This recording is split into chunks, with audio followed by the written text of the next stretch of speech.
What's up, everybody? I'm super excited about my new mod. We have Super Blue 392 here, and we just installed a new exhaust system.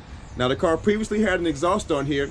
However, it was a little bit too loud, was uncomfortable while driving, pretty much woke all the neighbors up anytime I cut the car on. So we went with a Thermal R&D Exhaust system, full catback system, and we're gonna see how that sounds in comparison, and you all let me know what you think.